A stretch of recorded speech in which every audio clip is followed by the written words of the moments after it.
Hello and welcome back to the Great Ace Attorney 2 Resolve, where last time we finished our investigations for the first section of the third case of the game, and today we're going to trial for the first time to prove our harebrained client innocent of a murder that he did commit, but not intentionally, so we're probably gonna get this knocked down to involuntary manslaughter. Unless it's revealed that Esmeralda Spells is in some way involved in this, which she probably is, but I guess it's only time shall tell. So we'll see what happens. October 23rd, 8:52 a.m., the Old Bailey Defendant's Antechamber. I can't believe it's been 6 months since I was last allowed to work in court, and now here I am back at the Old Bailey.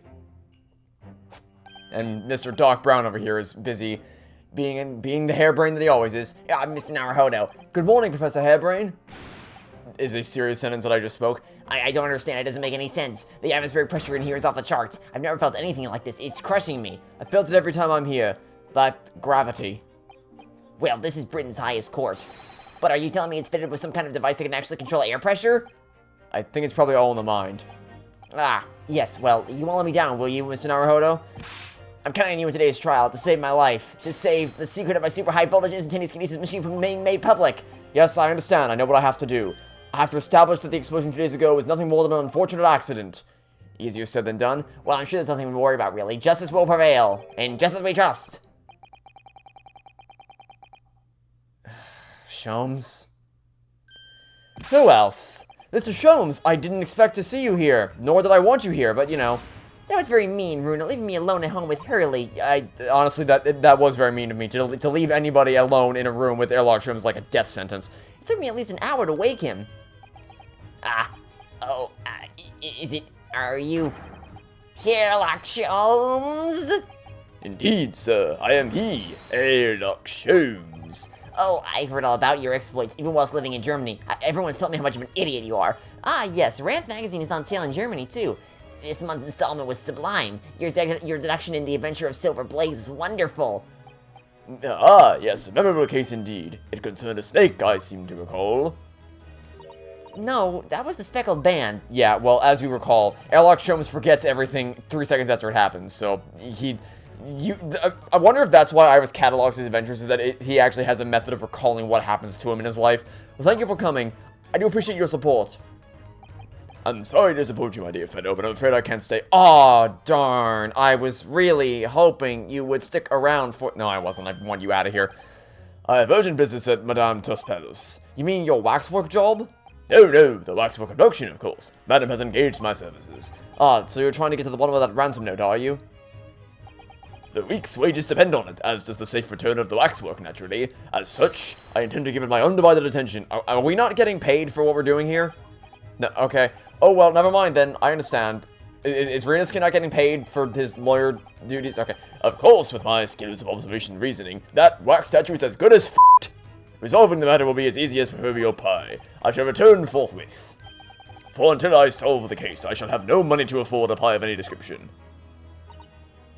Ooh, and you must absolutely give it your full attention, Hurley. Because Lord knows you need to give it everything you got in order to solve basic puzzles. Quite, Ivis, quite. But life is riddled with irony, you know. Whenever I give something my full attention, I have a quite insatiable desire for a pie. One of the universe's intractable mysteries, you might say. Such as how the hell you became such a legendary defense lawyer, detective in the first place. Oh, yes, quite definitely, absolutely, I totally understand. Is someone a little starstruck? I wish you the very best of luck, Professor Harebrayne. Oh, why thank you. Before I depart, Mr. Naruhodo, a word in your ear, if you please. What's this about? As you have remarkably little grounding in science. What now? I feel I ought to inform you. As compelling as this super high voltage instantaneous kinesis hypothesis may be, a practical implementation, such as was attempted by the professor at Great Exhibition, is quite impossible. But the professor said the demonstration was a success. Yes, it would appear. I've read Professor Bunnybrain's paper about it too, Bruno, and I have to say, I'm sure it can't be done. It could barely be done theoretically, let alone practically. So we completely blocking up the wrong tree? But how could an experiment that had no possibility of succeeding in fact succeed? That's contradictory. Well, I'm guessing what happened. Because surely Ace Attorney wouldn't introduce a teleportation device into its universe. Surely that wouldn't happen. So, At least I hope to God they're not going to do that, because good Lord Almighty, that would break everything if they did. I'm assuming it's either going to be that there was a wax version of him already over at the Crystal Palace, or the explosion somehow blasted the body all the way over there and didn't kill. That's my biggest thing that I'm hung up about. Words, I swear to God, that I'm hung up about here is the fact that Harebrayne survived when he was literally right next to the explosion. That does not sit well with me at all. I don't know. And it's that contradiction that will be at the heart of the trial, I've no doubt. What's that supposed to mean? No, I must hurry along. I wish you the best of luck, my dear fellow. See you later, Hurley. Can we get Susato back? I'm sick of having to talk to Airlock Sholmes all day. Iris is fine, but there's only so much you can do to make up for Airlock Sholmes. Well, it looks like you're on your own today, Runo, but chin up, you can do it! Oh, what about you, Iris? Ah, no, I'm afraid I can't help. I have something I need to do. I see. It's going to be a big surprise for you when you find out what it is. Is it going to be picking up Susato from the port? As in the port that the boat would pull into? I'm hoping that's what it is, because if it's not, then I don't really care what your present is. Counsel for the defense and the defendant. Court is about to be in session. Make your way into the courtroom at once. We're on our way! Alright, so we're all on our lonesome this time. An experiment that the laws assigned to take can't possibly succeed, and a scientist who's convinced that it did. That's the riddle you have to unlock here, Ryunosuke. That's the key to this case. Well, it seems rather straightforward on a surface level, but I guess we'll have to wait and see how it actually unfolds. October 23rd, 9:10 a.m., the Old Bailey courtroom. Okay, seemingly new set of jurors. In the name of Her Majesty the Queen, I hereby declare this court to be in session. We are sitting today for the public trial of Professor Albert Harebrayne. Do you think that when the judges read these names out, they're like, wait, say that again? What's your name now? I now call upon the counsels for the prosecution and defense to declare their willingness to proceed. The prosecution is ready. The defense is ready, my lord. And I'm 6 months out of practice, and what's more, for like a split second, my brain had to do a double take there. I'm like, wait a minute, what now? You can't do that to me, game. You can't dangle Susato in front of me and be like, hey, remember this? Remember when you used to have her as an assistant? Yeah, well, not anymore. It's like an over the hedge when RJ dangles the cookie in front of RJ and then just says his cookie is junk. So I had to do a double take there for a second. Is it just my imagination, or does the air in here feel even more oppressive than usual? So, I must say I recollect the victim of this case all too well, Mr. Odious Man, or Odious Man, whatever you prefer. I prefer Mr. Assman. Mr. Assman was well known as a financier, though that was merely a fund for his diverse criminal activities. It was only a month ago that the man appeared in court prosecuted by you, Lord Van Zeeks, but a jury unanimously found him not guilty. Because every member of the jury had been bribed by the sound of it. Yeah, but remember in the third case, when the jury was convinced otherwise, and then the judge said it didn't matter? Okay. These powerful London criminals are prepared to go to extreme lengths to keep their freedom. But 2 days ago, on October 21st, Mr. Assman met his end. The Assman met his end. The work of the Reaper, was it? If that is how your lordship would describe divine retribution. But the fact remains that Mr. Assman's death was a direct result of the actions of the accused, Professor Harebrayne. Very well, then. Now, ladies and gentlemen of the jury, you have been selected at random to represent the will of the people. Are the 6 of you ready to fulfill your societal duty? Alright, which one of you is going to have plot relevance this time? Is it the gnarly old man? I'm most gratified to have been selected to carry out this important civic duty, my lord.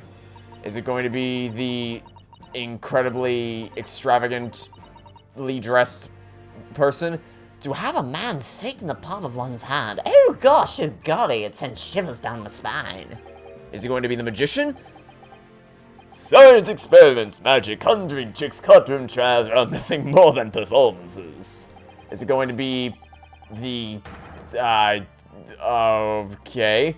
You look like you look like an anachronism, a living anachronism. You have the attire of someone who actually lived in this time.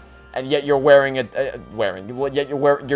said it again. You're holding a potion that looks like it should come from far in the future.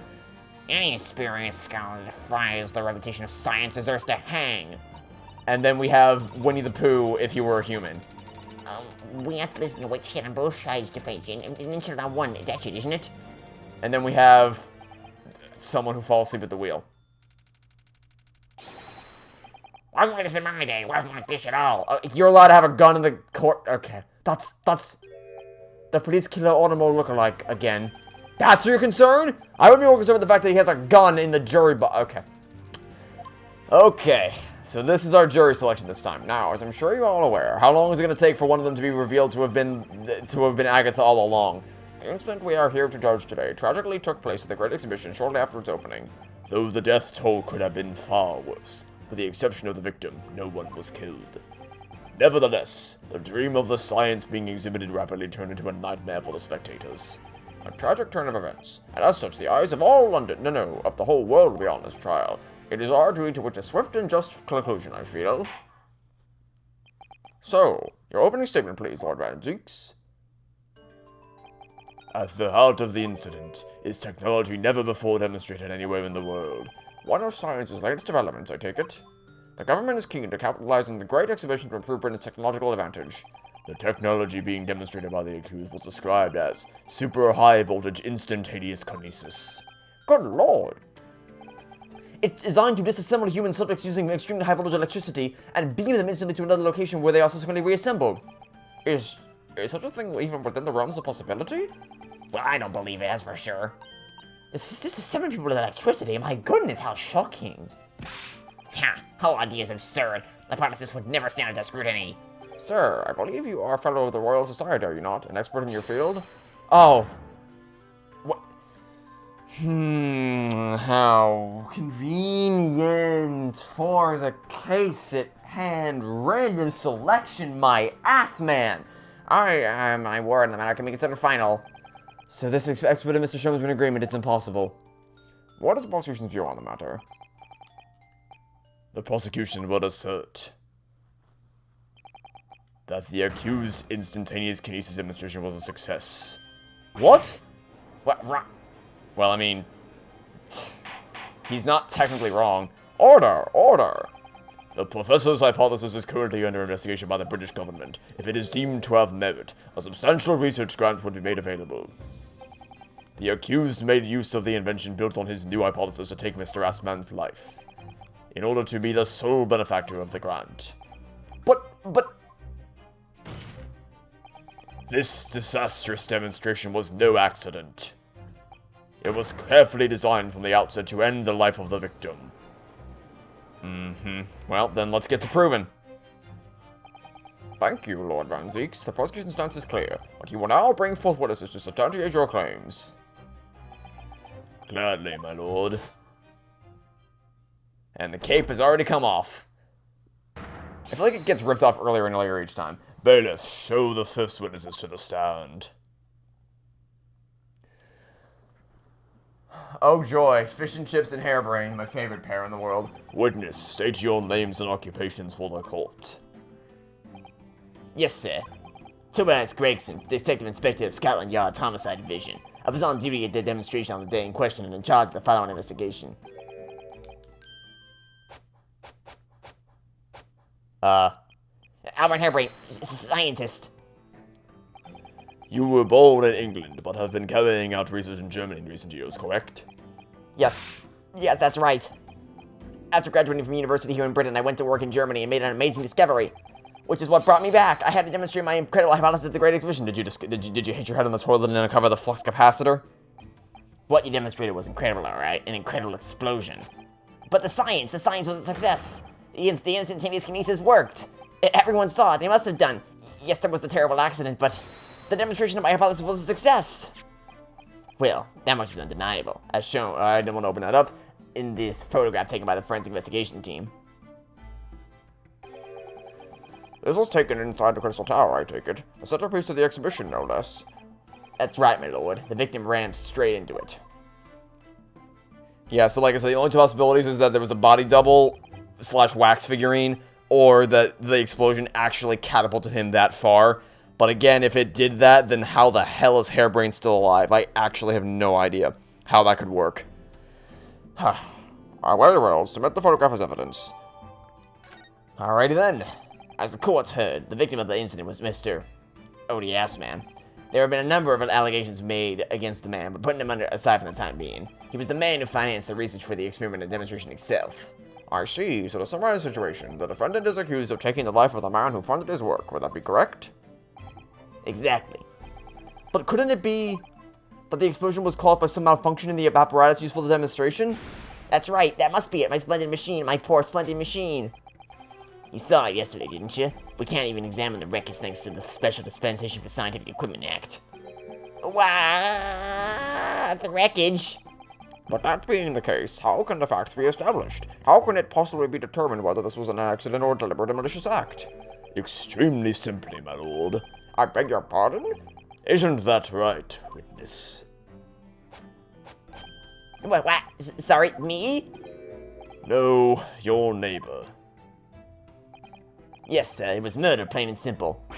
What? How can he possibly think that? Well, I guess we're about to find out. Thank you, Inspector. I think we better proceed to formal testimony. You will explain to the court on what grounds you claimed this experiment to have been a front for murder. Okay, let's get this show on the road. I can't wait. Let's see how wrong you are. The corpse that went crashing through the Crystal Tower had a broken neck. I made a minor miscalculation in the angle of the beam projection, that's all. It's what was my mistake. But the post-mortem examination revealed another injury, a fatal wound. There was a lesion in his chest where he'd clearly been stabbed by something sharp right in the heart. Okay, can you tell me what that something sharp, what that sharp something was? So the victim was killed before he went anywhere, and this fella's the only one who could have killed before he went anywhere. He climbed into the what? Oh, okay, we have questions. I have questions. I have many questions. An extraordinary business. In addition to suffering a broken neck, the victim was stabbed in the heart?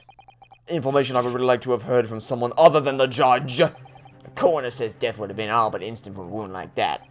Yeah, well, they also said the same thing about Kazuma in case 2, and you could say, in fact, that the victim was killed twice by the accused. No. That couldn't be farther from the truth. I have here the experiment plan document that was submitted to the security team. The victim stood himself inside something called the birdcage, ready to be beamed instantly. To the second level of the Crystal Tower, about 25 yards away. The experiment did not go according to plan, however. I didn't want to open this up. Nope.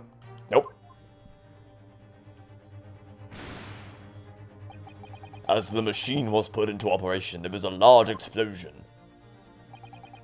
The blast caused the beam transmitter to point higher than intended. Accordingly, the kinesis resulted in the birdcage materializing in mid-air, from where it subsequently fell, crashing through the glass of the Crystal Tower's large round window. You don't really believe that, do you? You don't really think that's how that happened, do you? One assumes the victim's neck was broken upon impact with the tower, then. I'm so sorry, I didn't mean for this to happen, the machine was just too powerful. But honestly, really, I swear, it was just an accident, a terrible accident. Unfortunately, that excuse can't save you. No, not considering the sharp murder weapon that pierced the victim's heart. Murder weapon? What are you saying? This is the autopsy report submitted by the coroner. The prosecution would like it entered into the court record. Your request is granted, counsel. Okay, well, I need to read all of that, front to back, at least 3 times, so can we, please... Okay, Odie Assman Corner, Courtney Scythe, 47 British, 2:20 p.m. Okay, next page. Hemorrhage of a wound to the chest that pierced the heart, inflicted by a sharp implement. Additional observations of broken vertebrae, most likely resulting from impact after a sudden fall from a considerable height. Yikes. Alright then. The only other person on the stage in Mr. Assman was that disgraceful excuse for a scientist. And really, by all accounts, it must have been him. Hard to think otherwise, really. Very well. Counsel for the defense. Proceed with the cross-examination, please. Oh, yes, my lord. I need to focus here. It's been a while. I mean, not for us, because, you know, we did case 2, but for you, it's been half a year.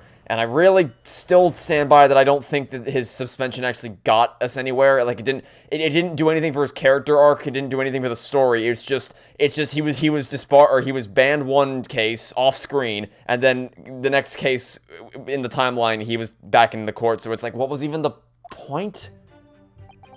The corpse that went. Alright, hold on. We don't need to read all this again. I only need to know one thing, and that one thing is specifics, please. The defense knew nothing of this crucial information. The prosecution received this report from the forensic investigation team only this morning. That was the first we knew of it as well. I can only apologize for the impossibility of informing the defense. Sarcastic and insincere? Thanks. So what was the nature of this sharp object? Among the accused tools that were in use at the demonstration, one is of particular interest. This. Ah, yes, that would appear to be some kind of screwdriver, wouldn't it? Ah! There he is. My trusty little companion, Andrew. It's a screwdriver called Andrew. Andrew, of course. Ah, do you know each other already? He's one of my dear friends, like all my tools. You name your... Oh, okay. I've named them all, you know. We're one big happy family. Wow, so you mean to tell me you have a family of tools? I'm stunned. Andrew's my flathead screwdriver, of course. His brother, Michael, is a crosshead. Okay. Well, it would appear that your beloved Andrew has a red stain on his shank. Ah! That isn't...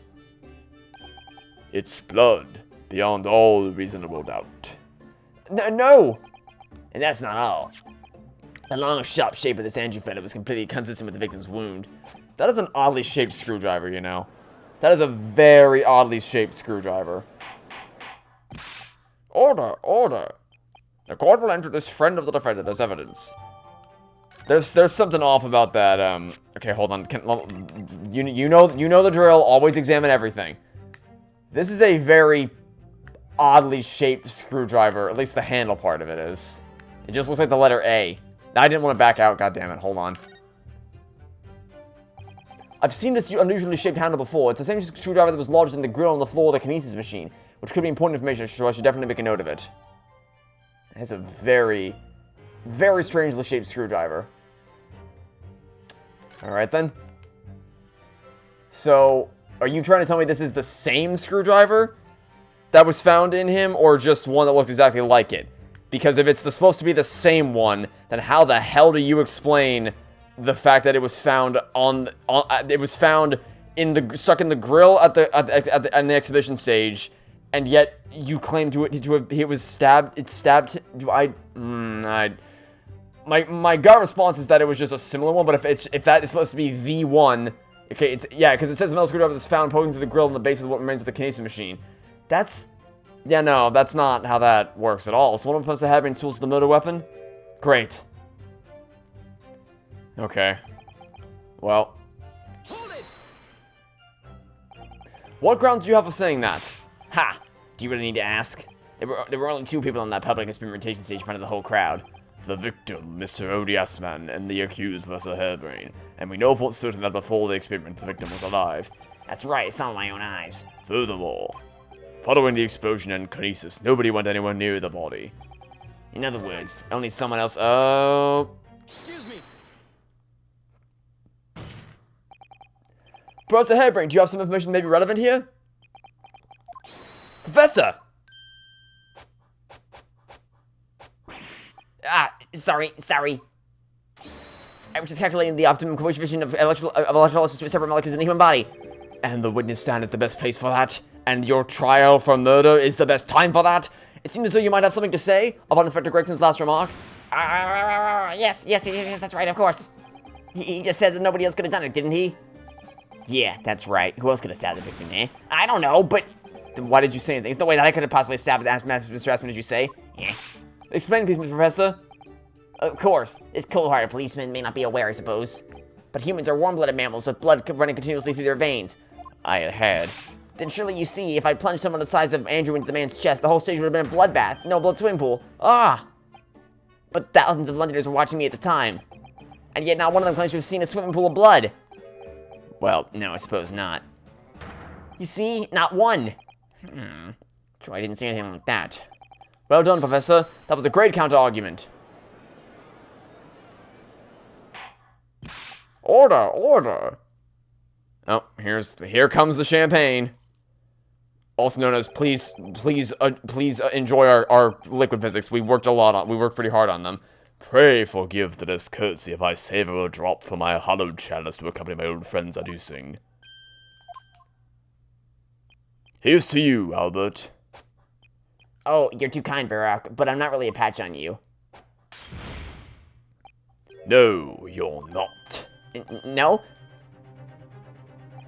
You've neglected to mention one crucial possibility. If you're gonna say that it was still in him at the time, and then you had to pull it out, thus explaining why the blood didn't splatter everywhere, then no, because the thing was found stuck in the grill.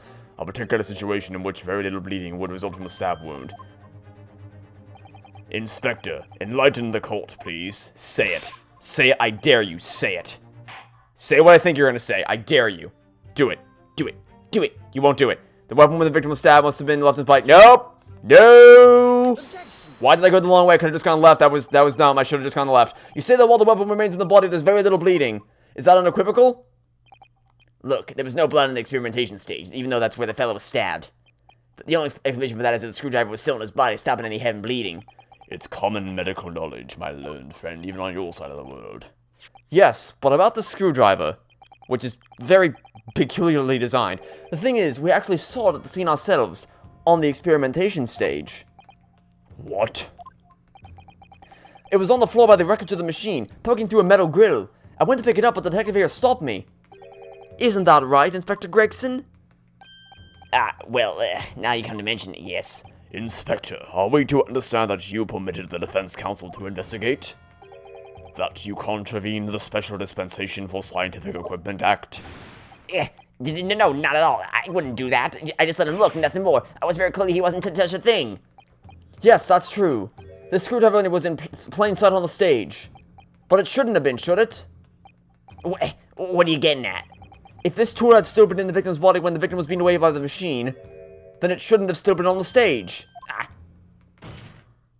That's right. It should. Hey, remember like, in the beginning of the first game whenever he slammed his hands, it just made like a sound effect? Ah, how times have changed. That's right, it should have been beamed across to the Crystal Tower along with Mr. Assman. And been found still lodged in the victim's chest. I gotta say, not seeing anyone standing next to Reynoski is very jarring. Order, order. How do you explain this, Inspector? I don't... It looks as though everything that the victim had on his person moved with him when he was beamed. If the screwdriver was still in his chest when the instantaneous kinesis occurred, obviously that should have been beamed to the destination as well. This is a strange situation. Even though people are saying that this instantaneous kinesis is a scientific impossibility, we're still basing something or other. We're still basing arguments on the assumption that it did actually take place. Well, yes, because one way or another he was moved to the top of the Crystal Tower, so whether it was by instantaneous kinesis, which I hope to God it wasn't, or some other method, all that matters for this, all that needs to be true for our thing to hold water is for him to have been moved from one place to another, which he obviously was. Alright, time to tighten the screws here. My lord, if the prosecution is unable to explain its inconsistency in its argument, we can only conclude that the testimony given in support cannot be relied upon. Lord Vansky is stumped. What the hell was that? Was that Harebrayne? Oh, now what? Do you have something to say, witness? Yes, I knew it. It bears out the equation holds. Mr. Naruhodo, don't worry. About what? Without delving into the details, there is no inconsistency. What? Even if Andrew had been lodged in Mr. Andrew's chest, my trusty tool wouldn't have moved. Andrew remaining on the stage is consistent with my calculations. Wait,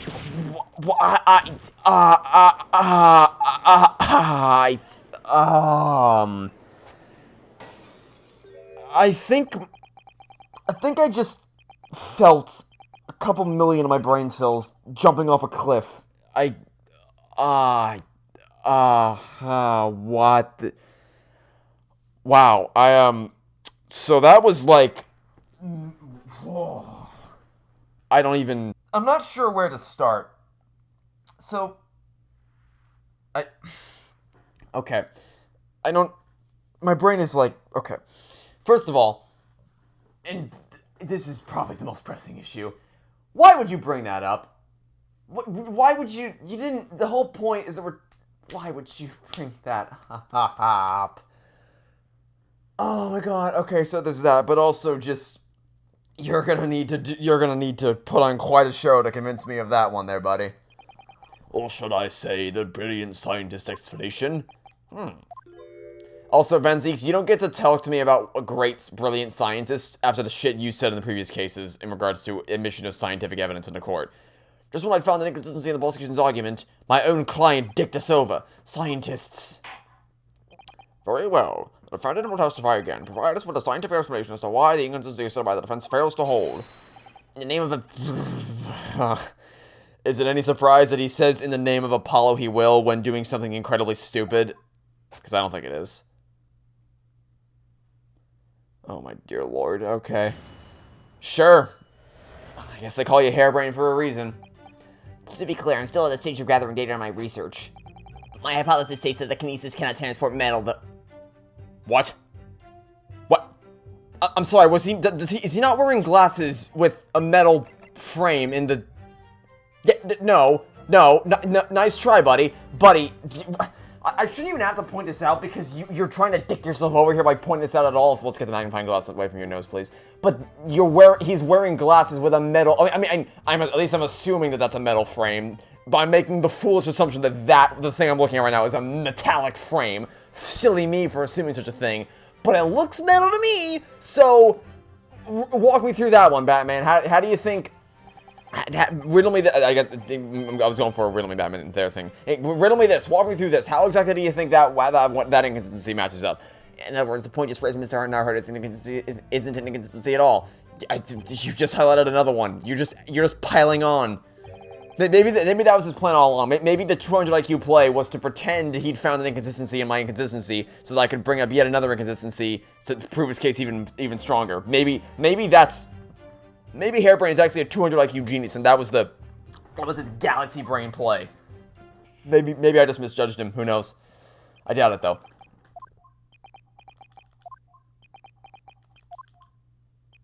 So, the thrust of your testimony, Professor, is... That based upon his hypothesis, metal objects cannot be moved by this method of instantaneous kinesis, Which is bullshit.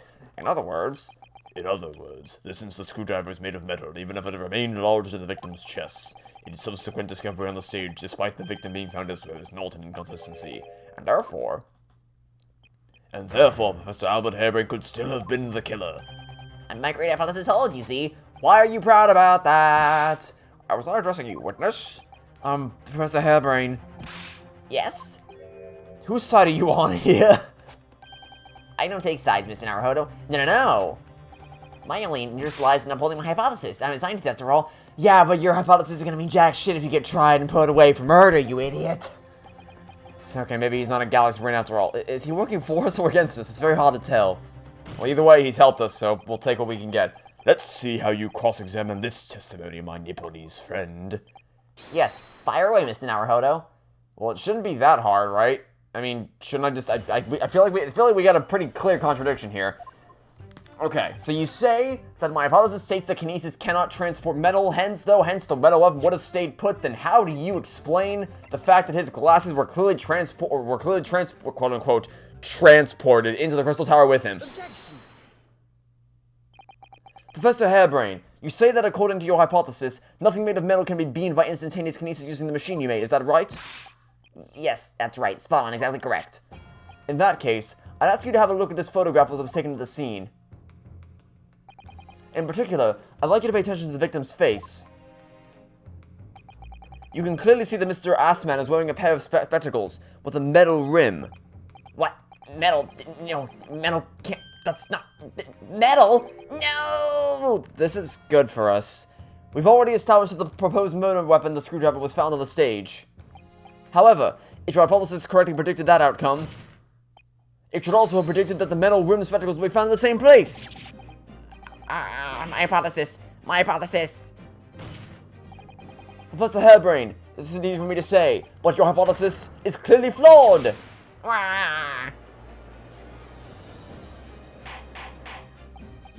Order. Counselor, what is the implication of this? If on the day in question the alleged instantaneous kinesis never actually took place, then it's entirely possible that the victim was killed somewhere other than on the stage. And in that case, someone other than the defendant could have been the culprit. But my hypothesis is sound. I proved it that day. Shut up, you idiot. You're digging your own grave. What are you doing? It's very hard to be a defense lawyer when your own defendant or your own client is trying to kill you, is like actively committing suicide on your team. It's like we're in a lifeboat with this guy, and our goal is to get the lifeboat to safety, and he's just chipping away at the integrity of the whole integrity of the boat until we drown and die. It's like Yes, story number 4, go ahead. As a man of science, there's only one thing I simply cannot abide, and that's a fraud who pretends to be a fellow man of science. What? Oh, wait, oh wow, they actually had him say Great Scott. They actually had him say Great Scott. My God Almighty. Okay, yikers, that's a bit on the nose. It's just been displayed, proved, hasn't it? It's in front of all of us. In other words, the whole demonstration was a complete nonsense from start to finish. Believe me, my fellow jurors, when I tell you that this man is a heel, a bounder, and a fraud. I say the records in that machine should be stripped down and thoroughly examined. No, never, and the machine is the answers to my entire hypothesis. It's protected by the Special Dispensation for Scientific Equipment Act. What the devil is that blasted act all about, eh? Who made such a daft rule? I don't like the way this seems to be going. What's the best way for me to help the professor?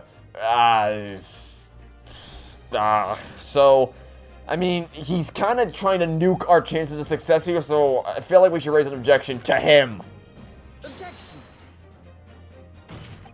Professor Harebrayne has yet to perfect his invention. That would seem to be the case, yes. But even so... Even so what? Going to such trouble and expense to create a fake machine display in public, he would have absolutely no reason to do such a thing. Objection. He had an obvious reason to do exactly that. For the research grant money. Ah! If the government was foolish enough to have deemed the man's ridiculous notion plausible, he and his conspirators would have received a handsome sum indeed. Conspirators? What would be the value of such a grant? 10 pounds? You're an order of magnitude out, madam. 500 pounds a year. Ooh, you could live on instrument damage for years. Society's noticed an increase of bogus public demonstrations in the field of science recently, and plenty of scientists arguing with each other to get this largest slice of the funny cake. People's greed is plenty motive enough for murder, I assure you. Every time, man, I swear to God, my biggest problem with these games so far, specifically this duology, is the fact that every single goddamn case for the jury has at least one person on it that is essential to forwarding the dialogue of the case. Every goddamn time. It is really starting to annoy me. No, I haven't deceived anyone, least of all the government. My hypothesis sounds... You keep saying it over and over again, but just because you say anything doesn't make it true. Objection. No matter how unbelievable this hypothesis may seem to you, ladies and gentlemen, the fact remains that the victim was transported instantly to the Crystal Tower. Which means that the experiment was a success. Ah, Barrack. And therefore, the only person who could possibly have committed this murder is the accused. Ah, Barrack. Where is this headed? I have no idea. My lord, if I may, Yes, Lord Van Deeks? the prosecution would like to summon new witnesses to the stand. New witnesses? What would be the nature of their involvement? They were spectators of the demonstration at the exhibition who were occupying special seats. Eyewitnesses? Very well. The court grants prosecution's request. I should very much like to hear from eyewitnesses to the incident. The prosecution's stance is clear. The experiment was no postage. The accused killed the financial victim there on the public stage, before the very eyes of the spectator. Now, my learned friend. Oh, yes? It's time for you to make your own stance clear. There's clearly a flaw in the professor's hypothesis. I can definitely see that. But where does that leave me? We shall take a short recess now, during which time the prosecution will prepare its new witnesses to take the stand. As you wish, my lord. Good. In that case, court is adjourned for 20 minutes.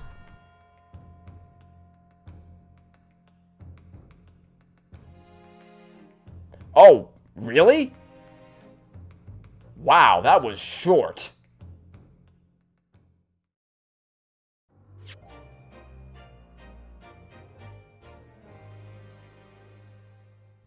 that might be the shortest episode. No, okay, no, not the shortest episode. It would still be episode 6 from Great Ace Attorney 1, with a close second being, I think, the second to last trial in the third case of the first game. But this episode was still pretty short. I'm used to them being much longer than this, but yeah, you know, it's this is no big deal. Okay, so I guess we're gonna continue on with the trial tomorrow. That'll be for now. Thanks for watching. Stay tuned for next episode. Catch you all tomorrow for some more Great Ace Attorney 2 Resolve. Goodbye.